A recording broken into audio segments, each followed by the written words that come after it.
Our pets' heads are falling off!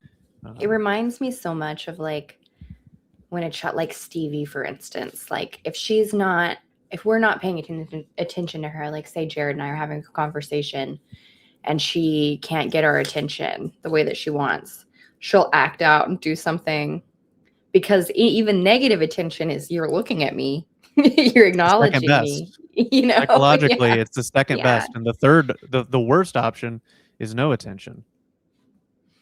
Well, that's what. Number one is good attention. Number two is bad attention. Number three is nothing. Yeah, I was reading these. I'm still super into the John Benet Ramsey case. Like it's my golden goose. I don't know what to say. Like, I'm into true crime and stuff a lot. Mm-hmm. I love reading theories about the John Benet case, more details. Like it's one of those cases that just keeps drawing me in all the time. Like that is the case that just lives in my head, and I just like want to figure it out and solve it. And I'll read all these different details and stuff. And somebody was putting forward like a theory that they had about Burke, the brother, doing it. And it was like it was in like the police reports and stuff that he was known to smear like feces and stuff on John Benet's things, like this box of chocolate and other things. And like a child psychologist was in there talking about how, if you have like a narcissistic parent, they'll have like a golden child, which was very clearly like John Benet. And then possibly you have this child that's being completely overlooked in favor of John Benet, who she's forcing to like perform and do all these things. And then Burke is then getting no attention at all, which causes him to act out in that way where he's like smearing feces, because sometimes that's the only thing that children like have control over is their own like bodily functions and stuff. And it's like, well, even if you have to stop what you're doing to like scold me about doing this, you're still paying attention to me. And that's what I need as a child to have. And so I found it very interesting. And I was like, it's a pretty good take on that case, I guess. And even like him being jealous of her and like bonking her on the head or something, and then the parents covering it up. And there's a million different theories about it, but I just thought that was a very interesting road to go down, because it was like, well, that does make sense. Yeah, I've read that children that are isolated and that don't get any attention, like there have been extreme cases of like kids that have just been completely isolated in rooms, like I don't know if it was kidnappings or whatever, like closets, stuff like that, but their brain literally does not develop the way that it should, so it's like it's just essential for growth and for development. And I think you find that in a lot of areas of life, that obviously we want good attention. If we can't get that, we'll get bad attention, because nothing is worse than no attention. And I've made this parallel with newer comics. This happens a lot with newer comics.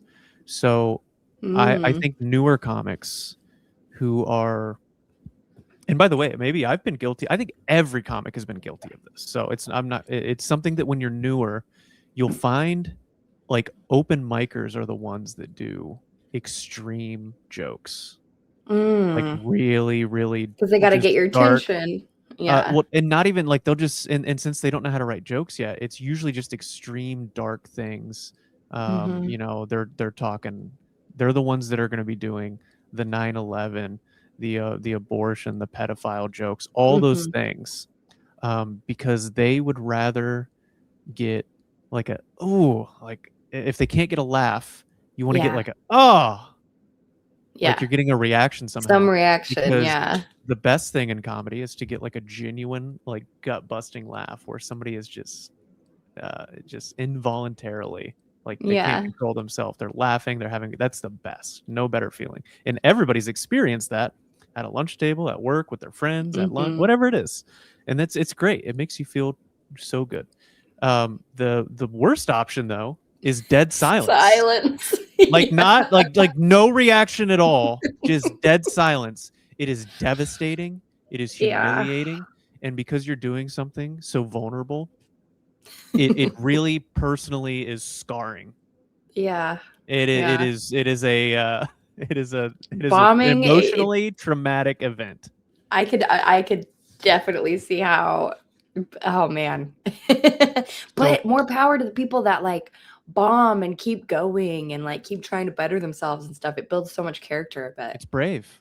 yeah, It's brave, and I is. think that's what leads to. I think the people that are able to do that have more security in themselves, and with who they are, and they have more conviction with what they believe and what they and a true conviction, not just saying what they whatever ship they jumped on 2 weeks ago and trying to convince people of it. It doesn't matter. They're not looking to. They're this is what I want to express. I see truth in it, even though it might be, I might not have the skills to present it right now because as a very new early performer. But the ones that refuse to do that, the ones that just, get the reactions, and quite honestly, like this is what happens on Kill Tony a lot. Like you have a lot of brand new, completely beginner comics. People that are living in their car. And they've literally been doing it. They're trying to get famous. They are not trying to, and that's not to say all of them, because there's some very great comics that have come through. That have been doing it a long time. They get their opportunity and they deservedly blow up. They've used this as a launch pad to a career. And I think when that happens, that is great. When somebody comes out and they've just never done comedy, they're just doing open mics and they just want to be famous. So they're attracted to this light like a fucking mosquito.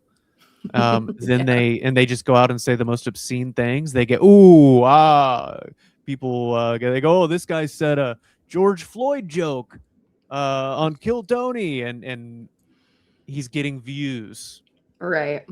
This person, a lot of times I think newer comics and open micers are just deathly afraid of that silence, and they just would rather get punished, like they'd rather get like punished, some pushback, or that is the equivalent of like a child acting out, I think, which might be harsh with like newer comics, but you see it so often where it's like, it makes sense. I mean, I could totally see, like, I could see myself doing that even. So because that fear of the silence. Oh man, it's painful. Just fucking take it. But there is something I love when somebody bombs a joke and they know how to like get out of it. They don't let it, you know what I mean? Conan's really good at it. Some people, that's part of their act. Yeah, taking the hit and moving out of it is a true art form, I think, too. It's super. I appreciate when a comic can do that well.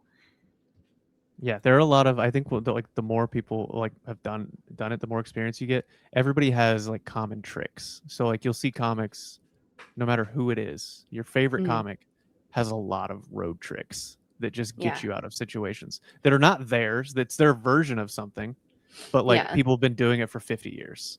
Performers have been doing it. Like there's like the classic, well, Shane Gillis does this a lot, but like every single time a joke doesn't work, he's like, "Fuck you guys, I thought that was funny." Like that's not his. Like that's been done for 50 years. Everybody that's done comedy has done a version of that. And it works. It acknowledges it doesn't let the tension build. It acknowledges that, like, I know that didn't work. I'm not delusional. But also, I think it also implies confidence where it's like, fuck you guys. I know that's good, but I'm also aware enough. Yeah. I have the overconfidence to say that I know that's good, even though it didn't work, but also the self-awareness to say, I noticed it didn't work. But like that, like I used to do one that I know other people have done where it's like, I was like, fuck you guys. Like, you know what? I'm going to tell that again. And then you just like start the joke again. You guys weren't listening. Yeah. You go, we're going to do that one again. Cause that's quality. And that's a good tension diffuser. That is good. So what is it, do you think, in addition to what you already said, really drew you to the John Benet Ramsey case? And why that more so than others? There's just so many there's so many possibilities for what could have happened, and so many like threads that could lead to. There's just so many open threads. Like, Can you give me a synopsis of this? Because it's something yeah, I've heard, like you see it in the news. I've never really focused on it. You like see yeah, parody of it. You see people joking about it, but I really yeah. don't know the full. Like, would you be able to give me a brief synopsis and Of anybody else course. out Oh, there of that doesn't really course. know what's going on? Of course. So John Benet Ramsey was a little pageant girl. She Red flag number one. yeah, for the parents. Yes, yeah. That's what I mean. By the way, the fact that like child pageantry is still a thing is crazy. Sorry to Like, derail you, but that is a crazy. huge red flag. It's so crazy. And man, and it was really popular for a while too. It's just so bizarre that we do that. But so she was like a little girl. I think she was like 6 to 8. I can't remember exactly what age she was. 68. I'm sorry. she was a kid. He was an old man. I'm sorry to keep derailing. But anyway, so her family was very well off. They lived in Boulder, Colorado, and one night she was discovered. Well, here's what's weird about it is that it was the day after Christmas, and if I get any of these details wrong, let me know in the comments. Like, I'm not the total authority on this. Actually, it was 2 days after Christmas. You know, it was. Yeah. There was a Chinese New Year. Or it was Christmas Day. It was like in that time period, and the parents woke up and John Benet wasn't in her bed or anything, and they find this note, and it's like a ransom note. And the thing about the ransom note is very weird because it's asking for a specific amount of money that the father had just received as a bonus, like the exact amount. And they had referenced a movie, like they had quoted a movie or something in the ransom note, which was like a movie that had been on TV like earlier that day. King Kong ain't got nothing on me. Like, you guys just watched Training Day. You rented it from Blockbuster. Sure? Yeah, exactly. And so there's a lot of speculation that the parents wrote the ransom note because John Benet, her body hadn't yet been found, but she was in the basement. So why would kidnappers write a ransom note and then leave her in the basement? It doesn't make sense. And so she was found in the basement. She was like strangled with a garrote that somebody had fashioned a paintbrush and some rope and stuff and strangled her. She also had a taser mark. What could have been a taser mark, people aren't 100% sure. See how there's so many little things that it's like, okay, in the basement, the window that they believe, like if there was an intruder that they came in and out of, there was like a spider web there and it wasn't broken. And so it's like, okay, well, would somebody have broken that if they had come in and out? But the bad thing is that like the family found the ransom note. They called the police, they called their neighbors, they got everybody over in the house, and they did not secure the crime scene at all. The police did a terrible job of doing that. And they all searched the house a couple of times looking for her, which is like, why are you looking for her if you know if there's a ransom note there? And if like the second or third time through, the dad ended up finding her in the basement. And it's just very strange. And by that point, the crime scene had been so fucked up. Like they were grabbing her body and like all this stuff that any evidence is gone because of that. And there were handwriting experts that looked at the note and were like, well, it really resembles the writing of the mom. And so a lot of people there's several theories. There's an intruder did it.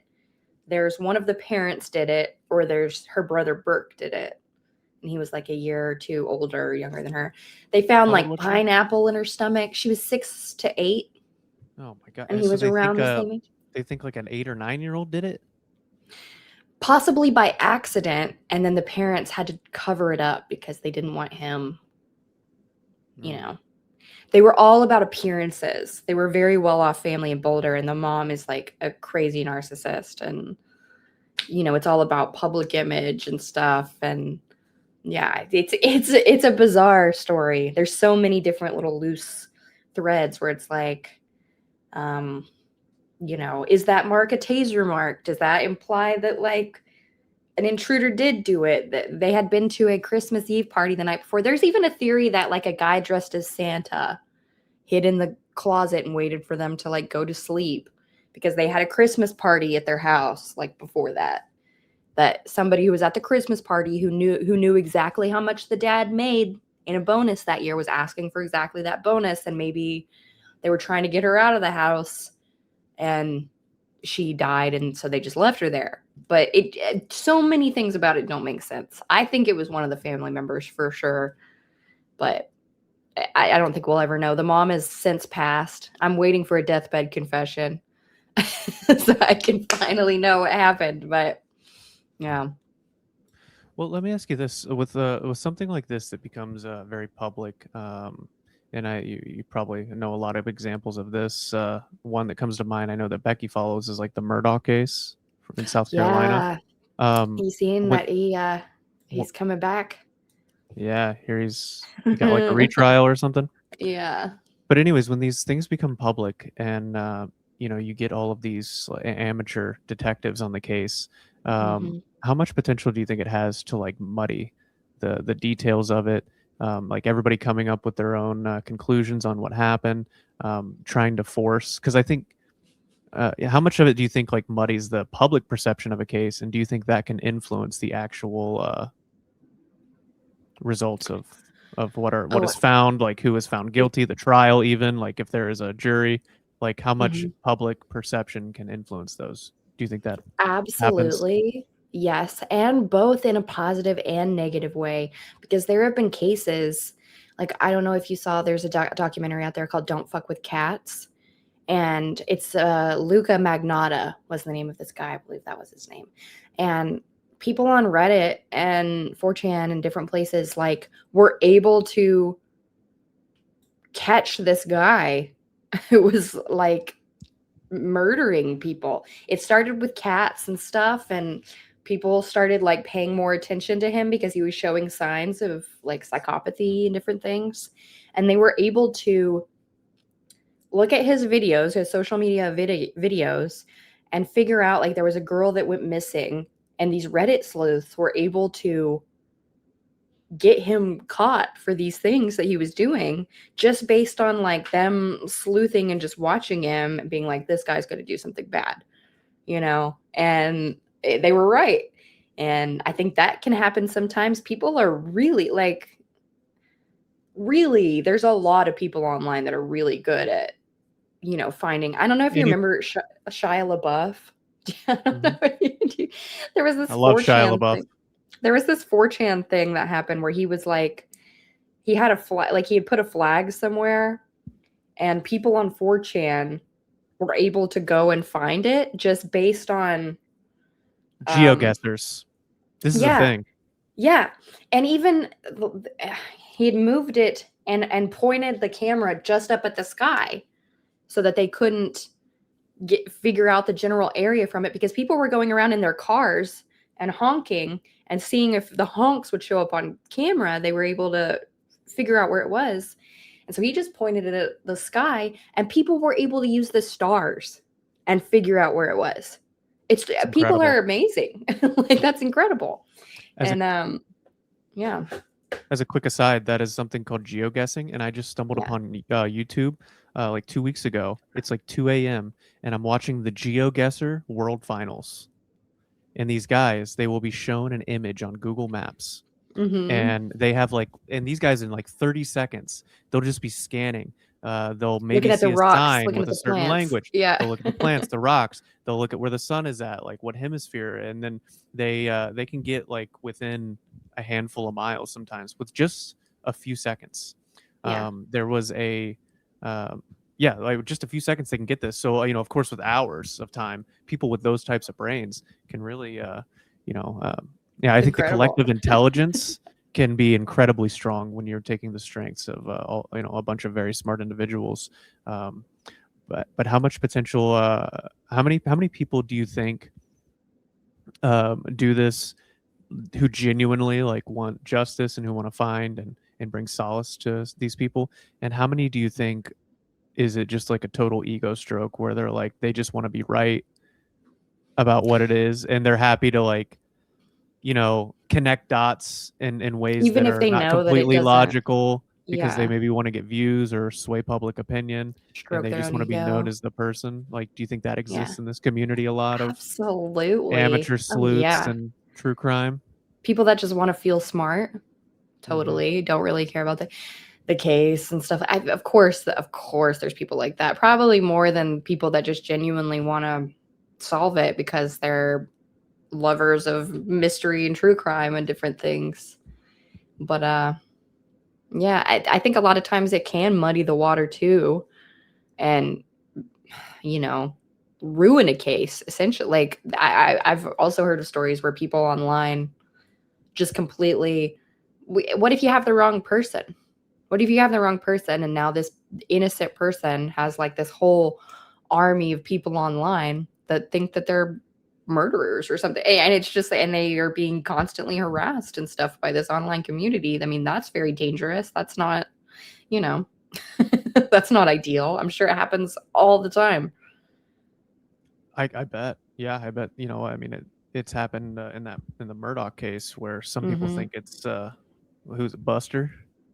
Yeah, the Is that brother. the one? Yeah, everybody's like it's for sure him, and this guy is just completely being hurt. Now, if it's not him, like you said, this Hmm. person just had his family murdered, and everybody Hmm. thinks he did it. What a hell Hell. on earth Yeah. this person is Yeah. living, that they've had something so awful happen, and everybody who is Yeah. not attached at all are just making views, and they're like, I think it's him, and this is Yeah. why. And they're connecting all Forever these they have to live dots with that that. if you're persuasive, people do this with conspiracies. They connect dots and are persuasive, but leave out, they're just cherry picking information to support their narrative. Straw And manning. Just what an like, awful yeah. existence if he didn't do it and people are claiming he did. You know, Patton Oswalt's wife, um, she passed away several years ago now, but she was like an online sleuth. And there was this one particular case, the Green River Killer, and she became obsessed with this case and she wanted to get it solved. And she was part of all these like online groups of people that were trying to get it solved. And she wrote a book called I'll Be Gone in the Night. And that case ended up like killing her. Like she died in the process of trying to like figure out that case. Like she was staying up all night, like it totally consumed her. And she had some sickness or something. I can't remember exactly how she died, but like she died in the thick of trying to solve that case. And a couple years ago they finally caught the guy, and it was like a big thing. And it was just like, oh, her name was Michelle McNamara. And I read her book about it, and it's just interesting kind of hearing him talk about the way that she treated that case and stuff. It was just fascinating hearing about. She was just somebody that was like, I have resources, like I can help. Like she just got obsessed with this case, and she was like, I can help figure this out. And a lot of the stuff that she ended up contributing to the case ended up being helped get him caught. It's pretty cool. It is very cool. Yeah. There was a slight change of direction here, but on the Murdaugh case, me and Becky always we kind of laugh about this. It's just a small detail, but he called the cops himself, right? Yeah. Have you heard the call? And we listened to the call, and the part that like really I couldn't help but laugh is, same kind of deal. Like this family, they fancy themselves royalty in this town. Yeah. Multi-generational wealthy family, and they all about appearances, and he gives I think he like gives the address or whatever, and they go, all right, we're gonna send somebody out there, but like tell me what they're looking for. Like, is it a trailer? And he goes, it's a house. It's a house. Like in this moment after his son had been murdered by someone else, he is just No, I don't live disgusted in by a the fact trailer. that she would assume he lives in a Yeah. trailer. It's a You know, their house. It's a their nice housekeeper. house. It's a really big, nice It's a house. big house. No. So now sometimes, like anytime, we're just like, it's a house. Where should we drop You know, the package off? At the house. their housekeeper died like a couple years before from like falling down the stairs at their house, in front of their house or something. It's very suspicious. I listened to a whole podcast about him, Alec Murdaugh, and he was super addicted to opioids and he loved Capri Sun. He loved Pacific Cooler Capri Sun, and listening to this podcast made me be like, man, Capri Suns are good. I went out and bought some, and I still have some in the fridge just because of Alec Murdaugh. So I was like, he would just be ripping into Capri Suns all the time because he was high off his pills, baby. Yeah. Dude, just ripping perks and just one drink, the Capri Sun is gone. Crushing it. Yeah. Yeah, it just stabs through the back and it sends him into a full rage. The housekeeper brings him a Capri Sun where the straw goes through the back. And he doesn't notice it at first, and he it just stabbed me. And he's Yeah. what? Juanita. Bush. What a lunatic, man. Yeah. I mean, you think he did it, right? Yeah. Yeah. He For sure. definitely did it. Yeah, for sure. It's craziness. People are crazy. Man. They are. Mm-hmm. What else do we got? Well, I did. You never answered why. Oh, go ahead. Yes. Go ahead. No, so what didn't I answer? What didn't I answer? You gave us the synopsis of the what was John Benet. Yeah. John Benet. Why do you feel as though you gravitate towards that as opposed to some other ones that you're interested in but not as obsessed with? I think there's just so many possibilities and weird little inconsistencies and weird little things where it's like the money matching, the handwriting being pretty similar to the mom, the weapon that was used to do it, and there's certain other things like disturbing things about like what was done to the body. They almost tried to make it seem like she was sexually assaulted, but she wasn't. But somebody tried to make it seem like she was. So why? Like, there's just so many why questions, and like, what does that mean? That it just intrigues me all the time because there's so many different possibilities for what could have happened. It's just like so mysterious, and it's one of those things that it's just like I don't think it'll ever be solved unless somebody confesses, like when they're dying. I just don't think it's just one of those great mysteries of that. There's too many possibilities. Yeah, I think that's kind of what makes anything intriguing, whether it's an unsolved case or a conspiracy. Anything that is easily solvable, or like they're not all those loose ends. They're just not interesting to people. No matter the case. But it's like when people don't know, or I think when people know they can't know. Yeah, it really just drives them crazy. It's like, well, I want to know. Like, yeah, I can figure it out. Yeah. And I think so. Like that is something. There's something attractive about like you can't know. You cannot know this. You can like have guesses, but it's religion too. I mean, you cannot know this. No matter what, you just cannot know.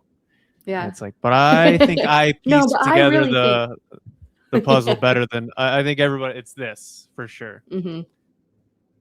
Yeah. No, I did a little birthday trip this weekend, and I was just like, man, it was so trying to like explain like the after the fact, because it's just like I really got a peek into like, oh, human beings, like most of the time we're all just kind of like playing our roles and doing our things and going about our day and doing our routines. And it's just like, I don't know, like got like a bird's eye view almost of like, oh, we're all just like, you know, like lights hitting my this lens I have, and it's bouncing back, and my brain's just, you know, computing the information that is being given to me, and sometimes it triggers a good, you know, chemical in my brain, sometimes it doesn't, and like it just like we're all just this big just magic sparks and impulses and different things, and you just, I don't know, it's just, you think about life so differently when you're in there. It's just like I really do think it's like a totally different little like world that sometimes I get to visit. And I think other people, when they do it, they're visiting the same world that I'm visiting sometimes too. And it's just this cool other little realm where you just, I don't know, you understand life in a different way. It's very, yeah, hard to explain. So when you go on some of these trips, and you know, you just said it's really hard to explain and articulate what exactly it is you're feeling and experiencing and going through. Why do you think it is so important for humans to be able to share that experience and articulate it? Because I think in so many instances in life, we are not able to 100% communicate and articulate what we're thinking, what we're experiencing, what we're feeling. And sometimes we get close. I think sometimes we get like 80%, and that's like a really good percentage. And we're like, that's, you know what I'm talking about. You know, Yeah. but I think a lot of times we just can't do it. Why do you think it's so important to be able to, for you specifically, and maybe even others, to articulate that and share that experiences so that other people know I what think it's you were just going through? about like connection, really, at the end of the day, and feeling seen and understood by somebody else. It's like the same thing we were talking about on one of our last episodes, where, you know, it's that vulnerability thing where it's like, oh, if you realize that like somebody else has seen and understood this thing, or you've experienced it both, and you can kind of like connect on that, and it's just like, oh, all of a sudden I don't feel like I'm the only one just floating out in space that's like realizing or thinking about these things. And it just helps you connect to other people more, which is what I think human beings, it's one of the biggest, like most important things that we can do as human beings. Like we have to have that. And yeah, I guess for me, like being understood is a really big thing. Like if I don't, especially like in relationships and different things, like if I feel like people don't understand me, I feel very lonely, you know?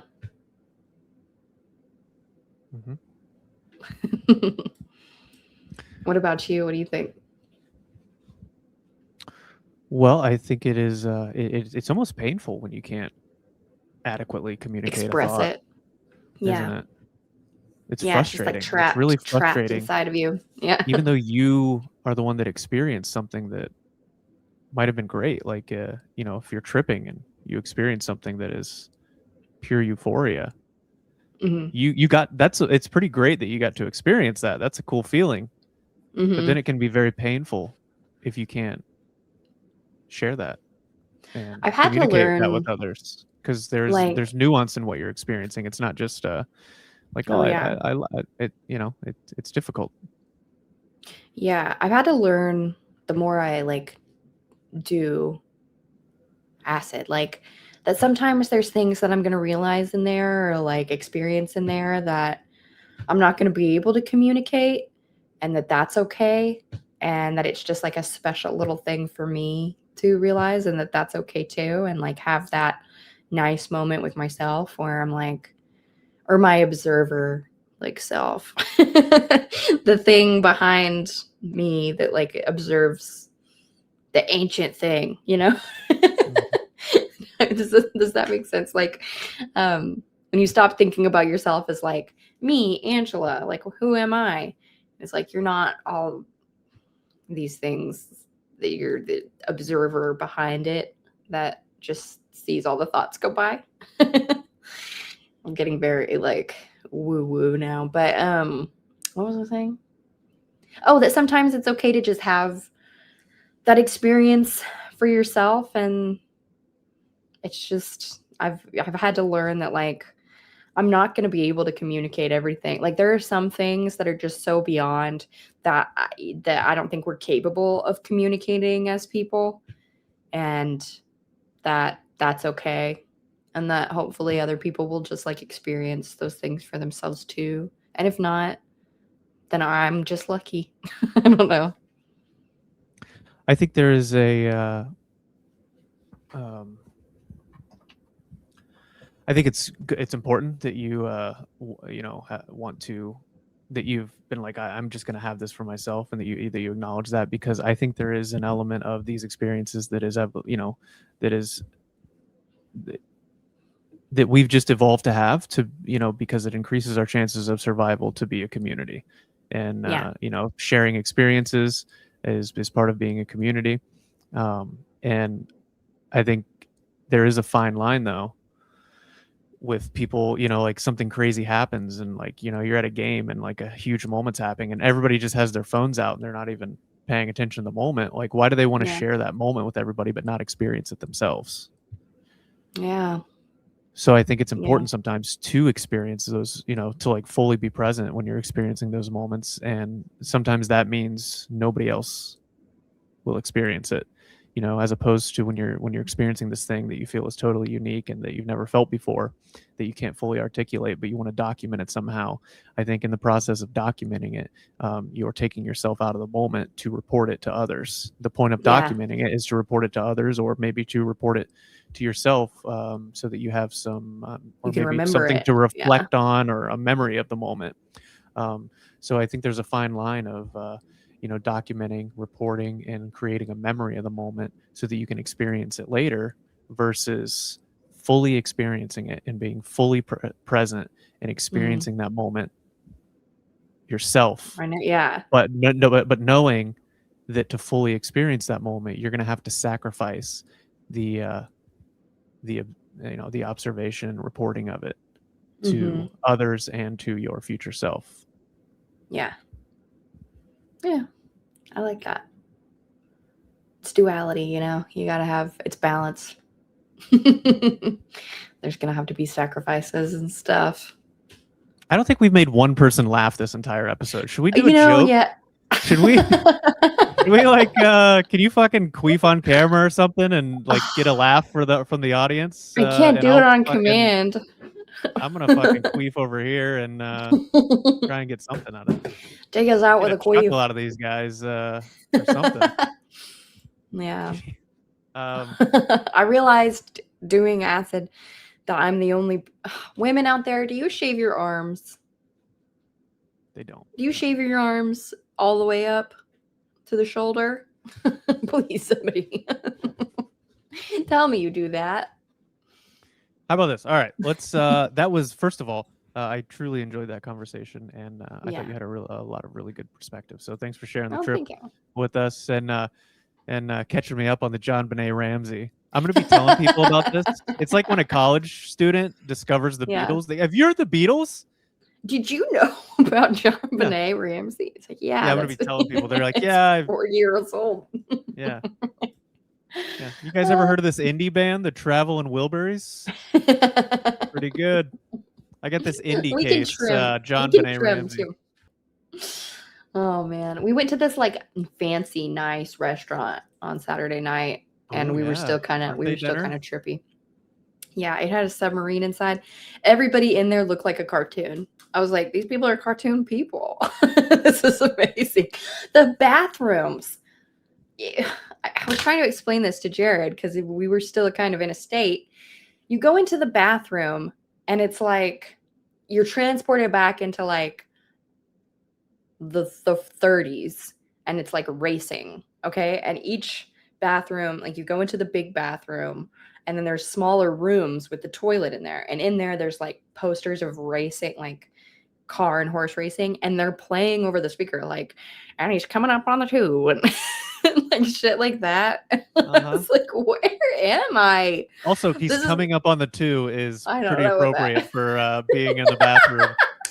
Somebody's just taking a shit, and this guy's like, you just hear, wow, and he's coming up on the 2, and And like, that's how the did he know? one. Wow. Yeah, no, it was, and I was trying to explain that to him, and he was trying to explain to me there was like a couple that was sitting behind me, and he goes, I think the man has his hair painted on. I was like, okay. And he goes, and the woman is trying to be a skeleton. I was like, what? And I was trying to like look. And eventually they moved tables, so I did get to look, and I do think his hair was painted on. And the woman, I was trying to understand what he meant by she's trying to be a skeleton. I thought maybe she was wearing something that looked Just skeletal. like Ozempic, she was trying to get really skinny. No, she was. So she had the biggest, longest titties I've ever seen, and also Longest and biggest. Yeah. Man, that's. And she had, you know, when drag queens have like hip pads in, like on the side, like it just, when like this part of your thigh just goes out a little bit more so that it looks like, because if you have like a big fake butt, it makes it look more like. Okay. It's called a tooth, like when a tooth shape. You understand? Okay. Yeah. So there was all that. She was standing up in the middle of the restaurant, like having him take flash photography of her, and I was just like, this is amazing. And it was her contour, like her makeup was very severe, and that's what he meant by she's trying to be a skeleton. Oh, I see. Like, what are you saying to me right now? But we ate so much good food, and then we were like, my tummy hurts. They're like, this is a nice Yeah. restaurant. Yeah. Don't throw up everywhere. I was about to. I was like, we need to leave now. I might throw up.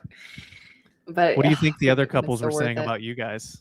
Because everybody's in there. All the They're on couples in there drugs. are secretly just talking shit about each other.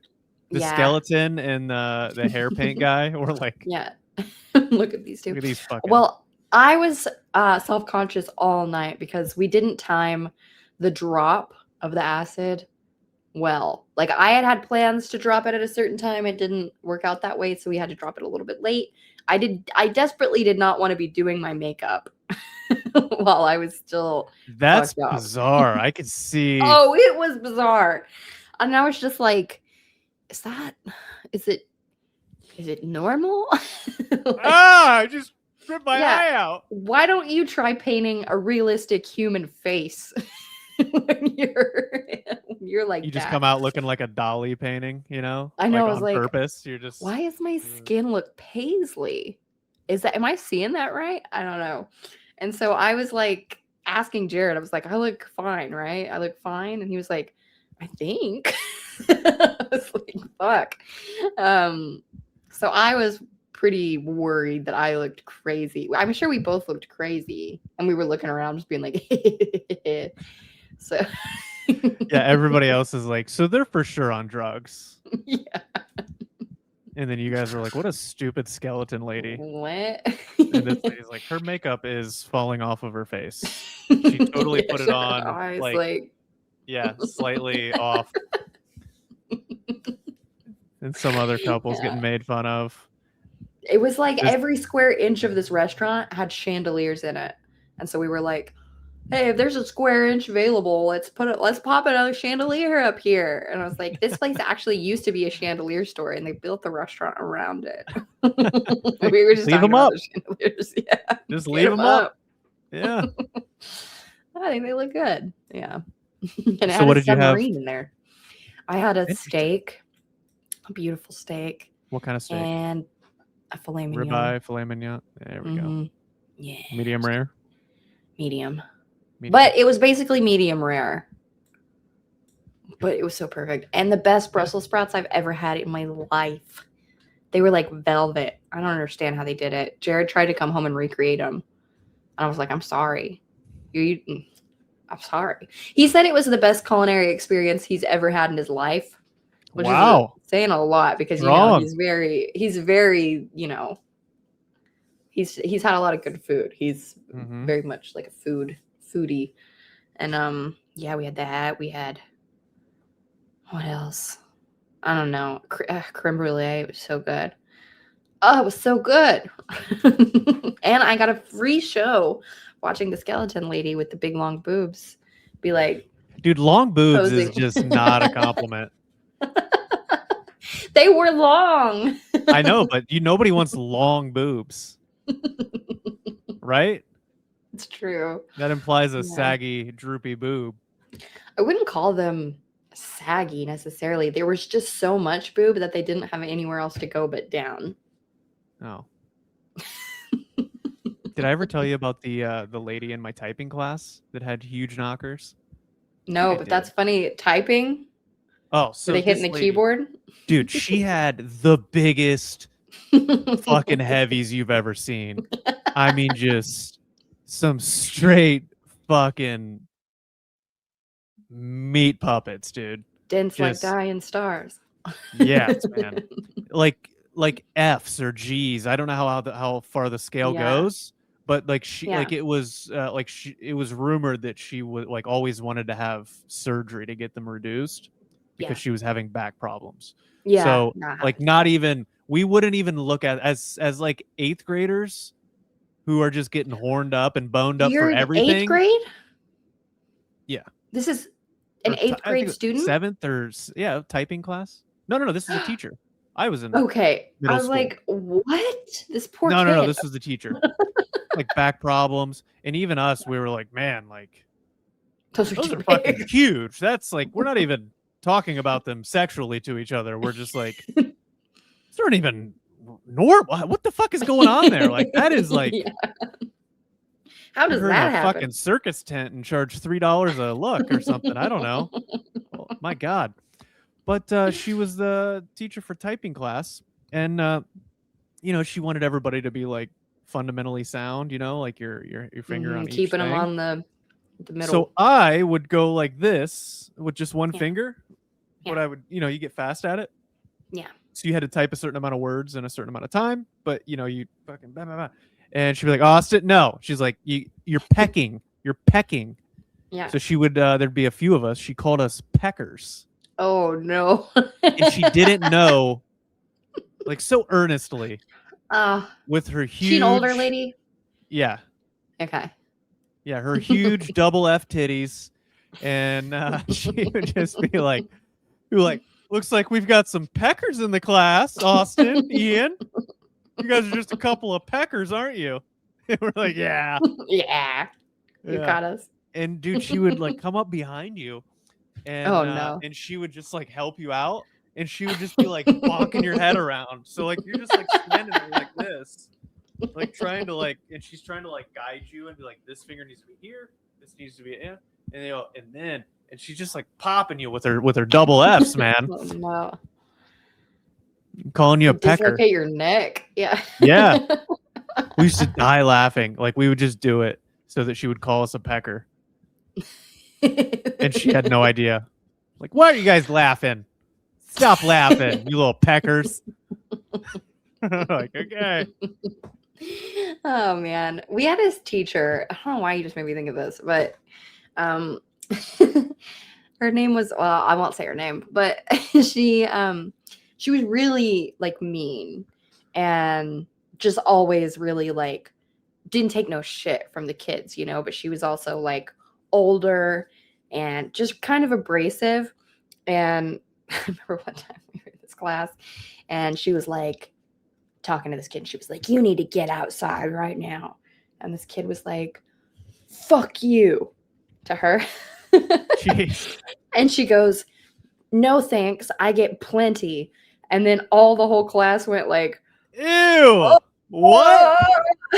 Yeah, we were like, this was like 7th or 8th grade, and we were like, what? Like she blew every kid away. We were just like, oh. The kid that said it didn't even have a rebuttal for that. He was just like, no, we're going outside now. Okay. Okay. We had this substitute Very teacher that was older. like, this guy was like 90, and he would like twice a year he'd come in and sub, and he would like almost just like it looked like he was walking on a walker without a walker. that old. Shuffle. And he'd be like, "Do you guys want to arm wrestle? Who wants to arm wrestle?"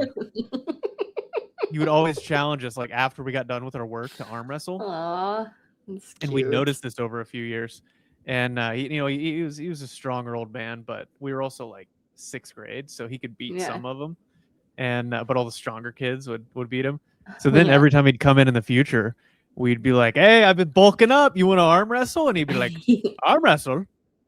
All right, well, let's go." And we could get out of doing work by just like be like, "Hey, like everybody's got to arm wrestle him, or we're gonna have to do whatever assignment they left."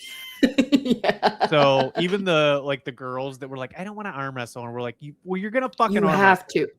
to. So just go up and lose, but like, like keep him going. Have to going. go through the whole rigmarole of Yeah, we don't want to do this together. packet. Yeah, we don't want to do a packet. Yeah. So we just go up and we would arm wrestle Mr. Miller. Oh. And he just arm wrestle like 90 kids. Just, I'm running out of steam. That's very cute. He sounds very cute. He was nice. It was cool. Oh. Yeah, it was something. We had this one substitute teacher that would come in, and he had really bad anger problems. And we all knew, like, oh, this guy. He would throw chairs and stuff. We were like,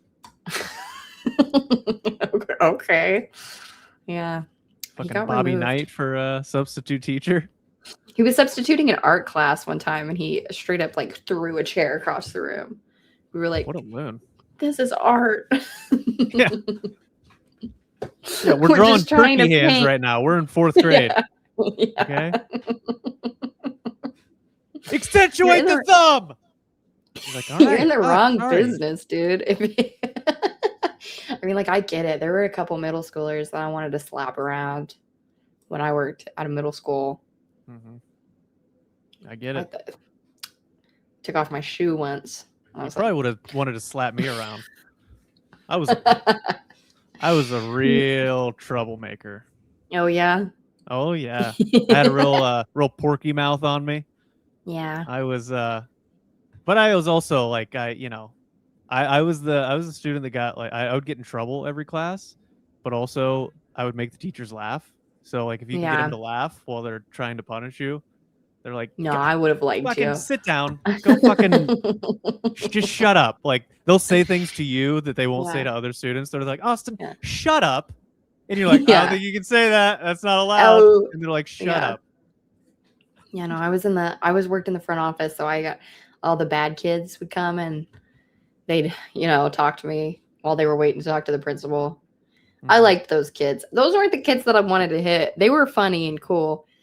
It's the like, yeah. You go, why are you like this? Yeah. Your life's gonna be harder when you're an adult if you continue to be like this. Like fucking be cool. Well, I would have to meet all their parents would come in, I was like, oh, this makes total sense. You're awful. Yeah. You're the worst human I've ever met. Yeah. One time there was this chick. When I met Jared, we were working at Outback, and I was 20 and I drank there one time underage. I came in and drank, and the people that worked there weren't thinking I was underage or anything. They just served me.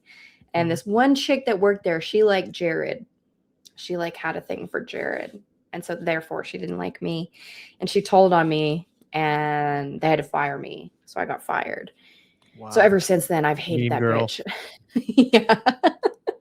And then my mom and I were at the pool one day, and I saw that girl there, and I said, "Oh, you see that girl there?" She was like, "Yeah." I was like, "I hate her." She goes, "I hate her." And I was like, "You hate her?" She was like, "Yeah." I was like, "How do you know her?" She was like, "She has kids that go to my school." Because my mom also worked at the school. I was like, "She does?" And she goes, "Yeah, everybody in the front office hates her. She's a huge bitch." And I was like, "She got me fired from Outback. We both hate her." It was just really funny for me and my mom to just be like, We hate her, and we just both had separate experiences with her. How powerful is it how powerful of a bonding experience is it when you find out that you and another person both hate someone else? Yeah, it's more powerful than like finding out you both love somebody. Yeah.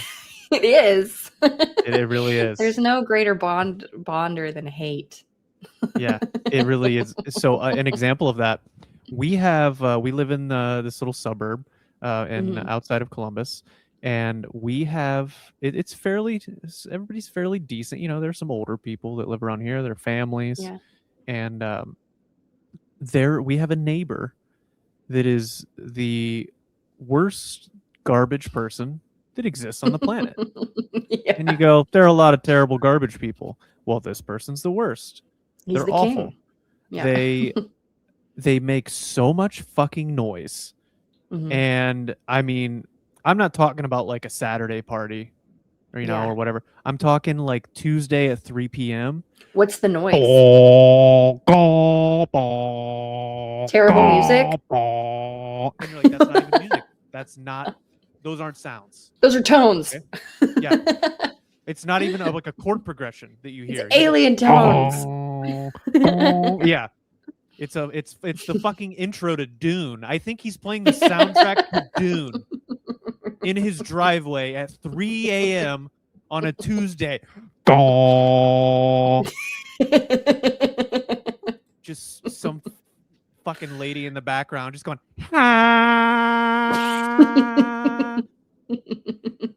And I'm like, Chalamet, relax. It's Tuesday at 3 a.m. So it's just that. And there are always 10 cars over there. And it's like they all fancy. It's like Fast and Furious wannabe cars. Like they all fancy themselves that. You know exactly. They all have spoilers. They all have spoilers. It's like, first of all, bud, that's a Honda Accord. Go fuck yourself, okay? I'm getting a little riled up right now. Just I can tell. I can run hot, and right now I'm running hot, okay? So dude, it's been going on forever, and they will also, we live literally right next to a school, and it's a 25-mile-an-hour speed limit. They will go 65 down our road. It's insane. Now I've wrestled with this because I was like, listen, okay, you like to, you've partied back in the day, you've smoked your drugs and drank your alcohol and driven fast, okay? When did you become the old grumpy guy, right? I've wrestled with this because I'm like, you're turning into the old grumpy guy going, slow down, get off my lawn, turn your music down. So I'm like, don't be that guy. But you know what? It's beyond that. It's so selfish to not consider anybody else in the neighborhood on a weekday and to just be and they have a fucking pit bull that just runs around. Like I've seen families like walking down our sidewalk and from 100 yards away see this dog. They're He's sitting just out loose. in lawn He's not chairs. on a leash or anything. 100%. There's graffiti in the garage. Like you can look into the garage. There's graffiti into the garage. There's a pit bull running around. And families are like turning around and going around the block because they're out for an evening stroll and they don't even want to walk past these guys. So they're just the most awful people ever. And finally, they got kicked out about a week ago. Like evicted, or like the landlord was just like, or so I they guess, moved out. So I drive by and our neighbor directly to the left, we have a good relationship with our neighbor. It's another couple. They're a little younger than us. They're very sweet. Very they're just very cool. They're working. They're like they're not every once in a while, you'll see, they'll be out on the back patio having a drink or two. Just a very nice, sweet couple, and we're friendly with them. Not too friendly though, because I don't know your perspective on this. There's a fine line with your neighbors. You want to be friendly with them, but you don't want to be. You don't want to start friendly. You don't want to be best friends because now you got to do things. Now you got to come over. Now the conversation lasts too long when you get out of your car and you pull in your driveway. There's a fine line. And I like to keep that boundary. I don't know if that's just me being closed off as a person, but I like to keep that boundary as No, a I neighbor. think it's smart. I've recently experienced something like that with some of my neighbors. What do you have? Go ahead, hit me with it. Well, I just went on a long rant. Why don't you take over for a minute and then I'll pick up because I've got a lot more. okay, let's do it. We have some neighbors in the neighborhood, and very nice couple, very nice. The guy is very friendly. Mhm. Like, I Okay. would say too friendly. Not in like I've never felt uncomfortable or anything, but he's just like, anytime you are outside or driving your car by and he sees you, he's gonna be getting out and he's gonna be Oh, trying to have a see, conversation. that's not. No, I no, no, cannot no. have that. Yeah, not that long ago, I was walking down the street with Stevie. We were walking back from the park, and I didn't recognize their car. I really don't pay attention to that kind of shit, like what kind of car they drive. And all I know is that a car was coming towards me. It kind of slowed down and it honked. I was like, "Oh, fuck that!" And I like gave them the finger. I I hate thought you were getting gonna say honked you at. came. Uh. No, I hate You're getting like, I honked saw at. your bumper sticker. No, Isn't that no. what you're? Yeah, and I used to have to walk before I had a car. There was a period of time I didn't You have a flipped car. I had this to, person off? yeah. When was this? 4 months ago, 3 months ago. Okay. Yeah. I was I'll gonna say, do I it. think my negative traits are rubbing off on you. I'll do that. That's my number one thing is somebody in a car honking at me, because when I didn't have a car and when I was walking everywhere, people think it's so fucking funny to honk and try to scare you, or to honk and be like, or whatever. And I have no problem being like, fuck you Mhm. to somebody honking at me, especially What with was my this the whole daughter time? there. I've been going on rants, and you're like, "Oh, I'm just so sweet in my car." Yeah. Well, and here's the thing. Where's Well, this been the whole I'm not in time? my car. But it's I like doing that because, as I've told you before, my problem with conflict is that I'm scared I'm going to freeze and not know what to say. So Mhm. I don't have to say anything. I could just be like, fuck you. And that feels fine. Yeah. And yeah. So was this your So neighbor that was like, "Oh, I'm yes, gonna roll up and chat for a he was minute"? like, hey, yeah. He did that. I flipped him off and he kept going. I never knew it was my neighbor until like the next time I saw him. He was like, "Hey, what was that about?" And I was like, "Oh, when you honked at me?" I was like, "I didn't know that was you. Why'd you honk at me?" And he was like, "I was trying to get your attention." I was like, "Don't." We were at like a fucking Arby's or something or whatever. We stopped up to get gas. It was attached to a gas station, and I was like, "Well, I'm gonna grab a sandwich." And I asked Becky, I was like, "Do you want anything?" And she's like, "No, I don't want anything. I don't feel well right now." But she walked up to me with the My counter. tummy hurts. Yeah, my tummy hurts. And I go and I was like, "Hey, I'll get the thing, and then I'm gonna have a." And like my next thing was like, I'm gonna get this drink or whatever. I'll have a Mhm. Coke with that.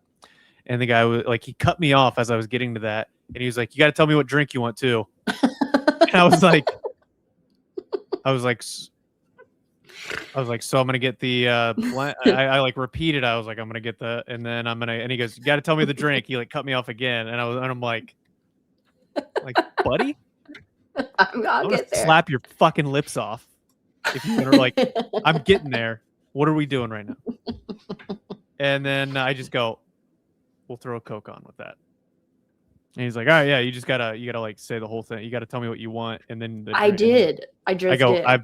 I'm like, so now I'm like, was for sure gonna do exactly that before you cut me off. Yeah. It's like when you pull on a door and they go, "You gotta push it," and it's like, yeah, I would have, yeah, I okay. would have gotten there. So I'm like, I can feel myself being like, I go, "All right, cool." And he goes, "And for the lady?" And I go, "Oh, she's not gonna have anything today." And he goes, "Oh, you're not buying anything for the lady?" Motherfucker. And she was like, "Oh no, I'm not hungry. I'm not eating any of this." Oh. Wow. And I'm like, again, I'm like, buddy, Oh. I'm gonna fuck you up right now in this Arby's. Like, I'm gonna jump across the counter and fuck you up over something so, like, I was just enraged in that moment. Like, when he just cut me off twice and then tried to, like, act like I didn't, it was like, then, like, gave me a lecture on how to order Like how you're a cheap fucking for number not, 4, and then implied that I wasn't taking care of my, your like, lady. oh, wow, you can't afford a meal for the lady? She doesn't get to eat? I'm like, dude, like, is this a TikTok video? Are you fucking with me right now? Oh my gosh, you reminded me. I went to Popeyes not that long ago, and I always get like a chicken sandwich and their fries, and they have blackened ranch, and it's so good. I always ask for it, but they always try not to put it in the bag. I don't know what it is about Popeyes, but every Popeyes I've ever been to, I always ask for it, and they don't put it in the bag. So I'll ask for it at the window, and then at the window, I'll always just be like, "Oh, did you get my blackened ranch or whatever?" And they're like, this one chick, she was like, "We're not gonna forget your ranch, ma'am." Oh, that like, is grounds for war. But you always do. like it talking to me like I'm like so eager for the fucking ranch. Like, And it's like you need the ranch too, and like you're a child, and she's like, "Hey, we're gonna get you your little ranch dressing." Hey, you fat Okay. piece of shit. Yeah, we're gonna get it get for you you. your Don't little fat worry. dip, okay? Don't worry. It's like, oh my god. It's like, I'm sorry, Dude, I don't want it. how about this? We really, I try to avoid fast food. Like, we're all trying out there, but sometimes you just got to do it. So I stopped off. I had the sports card shows. Wasn't gonna be able to eat for a while, so I was like, I'm gonna grab some McDonald's. I go through the McDonald's and I go, all right, let me get a sausage McMuff, okay, and a hash potato. And now I think I've told you before, I put the hash potato on the McMuffin, right? Now that's delish. Okay. And oh yeah, that's my play. You get Yeah. So I order that. Guy The gives me the lingo is McMuff, throwing me right? off. Yeah. And I just look in the bag. It's just a McMuff, and I go, "Oh hey," I go, you forgot the hash potato there." And he's like a Hispanic guy. He goes, "No." I go, I go, yeah. I like looked again. I go, well, maybe I'm a fucking idiot. Maybe it was under the, the sausage McMuff. So I go, oh yeah, no, it's, you like tilt the back. I'm not. Yeah. I go, yeah, they forgot the hash potato there, and he goes, no. And I go, he goes, no. I go, yes, and I caught myself. Yes. I go, yes, you did. And I caught myself, and he goes, "You no pay." I go, well, well then, no, you didn't ring it up. I go, then here, well, then charge me. Charge me. I go, I don't care. I go, here's $5. Give me the. And now I'm going like I'm a fat fucking American who's like gonna wrestle with somebody over a hash potato. Yeah. Like I'm exactly what Europeans think America is, but the way he just said no, I just involuntarily I was like, yes, I did, Yes. and then I was like, all right, calm down. And he goes, "You'll no pay," and I go, "I will pay." And he goes, "But you didn't pay," and I'm like, "I will pay. How much?" And he goes, let me check. Like, he doesn't know what's happening. He's like, there's a language barrier. So he shuts the window on me. Yeah. As I've now gotten a little aggressive with this Hispanic fella at a McDonald's. And I'm sitting there, and like 15 seconds goes by, and I'm like, what are you doing? I go, leave. Just, we're out of here. So I just left. I was like, because like, what am I going to do? Just like wait another 10 minutes to like am I going to get a manager for a hash potato? That's insane. Yeah. I feel guilty already for ordering the McDonald's. Like, this isn't a proud moment in my life. I'm already feeling guilty that I've not prepared a breakfast or a smoothie beforehand, and now I'm pulling into this this fucking wasteland. Yeah. So I'm already just like, what am I doing? So I just drive off, and I'm like, you can't ever You can't get upset at a fast food restaurant, or else you're a psycho. Oh, well, then I guess I'm a psycho because you know Well, what me happens. too. That's what I'm saying. Yeah. You know what happens to me? I swallow my feelings a lot, right? In life, in the world. I'm walking world day to day. And I'm just like, swallowing feelings. I'm like, okay, yeah, you don't care about that. That's fine. You just push it down. You just push it down. And it always seems to come out only when I've gone through a drive-through or something. I'm just feeling really down. I go through a drive-through. I get it back home, and like there's pickles on it, or like they put mayo on it. I didn't want that. Fucking animals. And I'll just sob. You just have a full mental.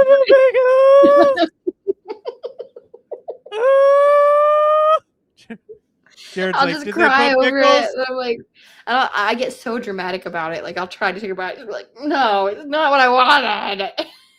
Like I will just full on cry, get mad, don't talk to me. Like now I'm hungry. I've had so many of my most intense crying sessions over a meal that was prepared incorrectly. Especially in college. I mean, I used to do it all the time. I did it in front of people one time, and I was like, oh, fuck. Oh, that's embarrassing. I was like, listen, this isn't about the food. It's about something else. And you know what? This is a bonding experience, knowing that we're both psychos at, or at least we have the urge to be psychos at, like fast food brings it out of us. And what I was going to allude to about the neighbors earlier, to bring that full circle, is when they moved out, I saw my neighbor talking to the landlord of that place. And sure enough, the next day I was sitting out on the back patio smoking a cigar. You know, because I'm a cigar guy now. Yeah. And saw him out in the backyard, and I was like, "Hey, so what's the deal? Give me the scoop." And he's like, "Oh yeah, they're moving out." He gave me the details, and I'd never talked to another neighbor about this, and I had always been self-conscious about the fact that I was turning in to a grumpy old fuck. Oh, you thought it was just you? I thought I was like being like, "Oh, turn the music down, stop speeding, you're being loud." You know, I thought I was turning into a grumpy old fuck, and I was like self-conscious about that. So like I never confronted them or never like asked them like, "Hey, could you like keep it down?" So I go, "So they were awful, right?" And he goes, "Oh, I hated them." And I go, "I hated them." And then we talked for 20 minutes, and we were like, "They were the worst garbage people on earth, weren't they?" And he goes, "I made 2 police complaints." He goes, "I had enough." He goes, "I couldn't take it anymore." And I go, "I wanted to make a complaint of some kind, but I thought I was being a piece of shit or something like so justified." Yeah, and he goes, and by the way, and he goes, "You know the lady across the street?" He goes, "Oh, she hates them." I go, "She should hate them. She's closer than we are." She goes, "She's confronted them." And I'm like, I had no idea he went around. The whole neighborhood hates these people. Yeah. Bonding. Now the neighborhood is stronger. It is. The neighborhood is significantly better. I mean, it really has dramatically, improved. It's quiet. It's peaceful. People are actually out because you don't even want to go outside. Like I wouldn't even want to like walk that way because I was genuinely afraid. This is what I was afraid of. I was afraid I was going to lose my temper. Yeah. and I was going to lose my temper with people that are, you know, it's like the quote where it's like, "Don't wrestle with pigs in mud." Yeah. They like it. They like it. Okay. So like you're going to be you're going to get muddy for sure. Yeah. And then at the end of it, you're going to realize this is what they live for. They live in the fucking mud. So I would always try to think that like, all right, just don't wrestle with the fucking pigs because you're going to get muddy. Like you're going to start a neighborly rivalry, and I'm going to say some shit that I won't be able to take back, and it's going to escalate for sure. Yeah. So what I've learned is that I have those, as we've learned throughout these 18 episodes. I do have some like serious anger problems. I don't think you can control those. or I don't think like you can't control a wave of anger in your life. Like if you have that. Yeah. But what you can do is you can eventually, through wisdom and experience, is you can try to remove yourself from those situations. And when you do experience those, you can try and limit yourself. Like you know that this isn't going to end well. But in that moment, you are just fully justified in your. It's a wave of just rageful emotion that just it's tunnel vision. Insane. Yeah, It's insane, and it's not something I'm proud of. But I would just try and avoid that situation because I was like, smart, because you know yourself. Yeah. I was like, I literally, like, you hear about those people's lives that just change in one day. I was like, I'm just gonna jump in the fucking safe and just pull out a shotgun and just like pepper his car and just fucking 8 rounds and destroy his car and just like, you want to shut the fuck up now? Like, just shoot his radio, just kikish, kikish, kikish, and it's just like, it just stops, it just fades out. I'm hurting. It's just me holding a shotgun in a suburb, and I'm like, well, guess my life's over now. Probably gonna have to go to jail because I shot this guy's radio inside of his dumb fucking car. Like, that's where I think it could go. It could. It very easily could. Just everything. Well, I have to go to jail now. Yep. I've got to get a lawyer. Yep. So it was very nice to know that everybody else in the neighborhood hated them, and we wrote them out, man. We all a lot of nights, a lot of frustrating nights, but we wrote them out and they're gone, and the neighborhood is better for it. Fuck yeah. What a happy ending to the story. That's fantastic. Yeah, now they're off to ruin another neighborhood. They are going to for sure terrorize wherever they go. Yeah. They're just awful people. Bye. You guys ever had a terrible neighbor? Yeah, share in the comments if you guys had an awful neighbor. Yes, tell us about your horrible neighbors. We'll see you guys next time. We will. All right, guys. Have a good one. Bye.